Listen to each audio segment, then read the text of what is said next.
to Shenandoah Sidelines, and we're coming to you outside the locker room area, and I'm with Page County coach Frankie Comer. And Coach, congratulations on your win tonight. Thank you very much, Kenny. We really appreciate it. We really needed this one. Of course, y'all came in, both teams came in tonight, kind of similar records, but the main thing, 0-3 in the district, and both teams were out here looking for a big win, and your guys came out, got on the board early, and kind of kept control of the game from there on out. Yeah, I thought that was very important to us. We talked all week long how important it was for us to ironically play ball control offense out of an unorthodox spread offense. Most people look at it and think you're going to throw, but we tried to mix it and get a balance, and we thought that balance would sort of help us to control the clock and be able to control the game. Of course, something you mentioned to me before we went on the air here, 13 years since you beat Stonewall Jackson High School. Yeah. Kenny, you was probably a head coach then, and I talked to Buddy Comer this week,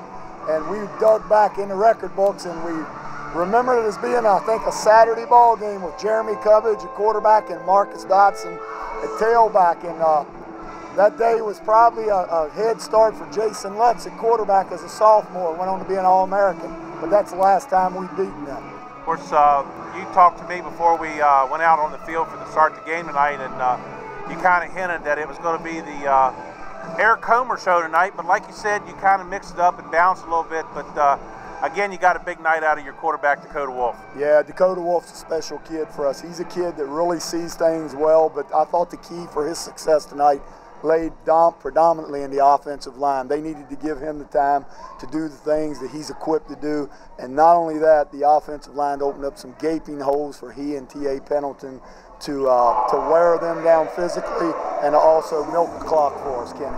Of course, if it hadn't been for the turnover there, which gave Stonewall the score, your defense really played well tonight. Two tremendous goal line stands, Kenny, down there late. One early and right before the close of the first half, and then one late in the third quarter.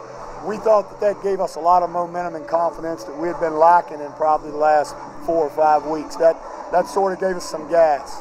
Well, listen, Coach, I really appreciate you coming by and talk. Big win for you guys tonight, and of course I know you got a tough one next week against Riverheads, and hope you all the best of luck. Thank you, and thank you what you do for high school sports. We appreciate you and Roger. Thank you.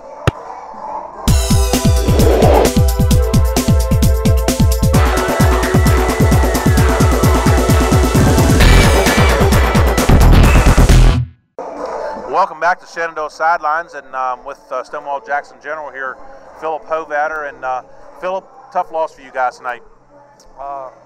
Well, tonight we wanted to come out and we wanted to win because it was our senior night, and we wanted to maybe not finish last in the district. We wanted to beat Page tonight, and it didn't happen. I think a lot of it was about maybe missed opportunities. At the beginning, I scored, and it got called back. I think that would have been a big momentum shift, because if we would have scored first, and then it would have been our senior night, I think we would have had a lot of drive.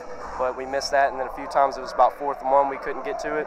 Just about missed opportunities, and maybe we didn't rise enough to the occasion, and it needed to be done tonight. Of course, I don't want to make excuses or anything, but you all were without some of your key players tonight, and anytime you take some people like Dylan Dawson and some Colton Coons, people like that out of your line, it's got to hurt. Well, with them, you see, we had more depth when we had all of our running backs. Tonight, we only had about 3 running backs, and Cole Schaefer, he could come in also, but they didn't get much of a break. The only time they got breaks is when we passed, and we passed well tonight. I mean, me and John Michael, I think we were close to 100%, but that was their only break whenever we passed. So if we would have had them too, I think maybe our season would probably be different, because they are definitely impact players.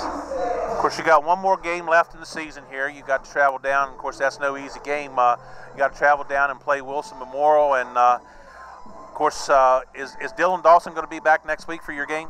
Dylan is out with a concussion for the rest of the year, and then he might be able to return for basketball. But I would just hope that we go down there and maybe finish out on a win. That'd be nice. Well, listen, I really appreciate you taking time out. I know we can hear the music here from the sock hop, and I really appreciate you coming over here tonight and talking to us. And good luck next week down at Wilson Memorial. Thank you, sir.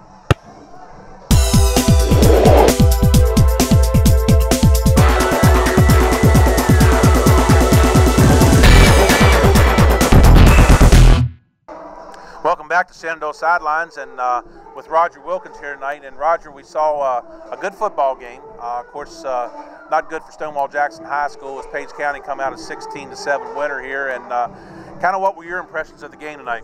Well, I thought it was a very good football game.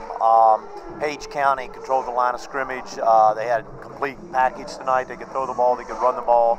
Stonewall, we don't take anything from Page, but the key injuries to Stonewall definitely hurt their usual game plan, which is run the ball, run the ball, run the ball. In the first half, they couldn't get the ball. They couldn't pick up enough first downs offensively. Had a couple penalties, a turnover. They really stymied. In the second half, third quarter, I thought Stonewall started picking it up a little bit. Early in the fourth quarter, they got on the board, but then the big goal line stand by Page County, turned the tide a little bit too, and took time away from Stonewall, and they just didn't have enough time left, enough gas really to make a comeback. Of course, as you said, Stonewall Jackson missing some of their key players. They got one more game left. They got to travel down to Wilson Memorial next week, and that's not going to be any easy task going down into Green Hornet territory. And of course, Page County, they got their third win of the night or the year. Of course, they don't have a big. They got a big task ahead of them next week because they play Riverhead. So, Coach, I don't know if this is our last game this year or not. I know the basketball season coming up, and you'll be on the sidelines for that. And I'm sure we'll have you on the Shenandoah sidelines and see some of those basketball games. Yeah, I'm looking forward to the basketball season, and all three county schools got a great basketball tradition and programs, and I'm sure it's going to be an exciting year for Shenandoah Sidelines and basketball this year. Well, folks, that's going to wrap it up here at Stonewall Jackson night. Stonewall Jackson, a loser, 16-7. And until next week, you have a good week, but more importantly, you have a safe week.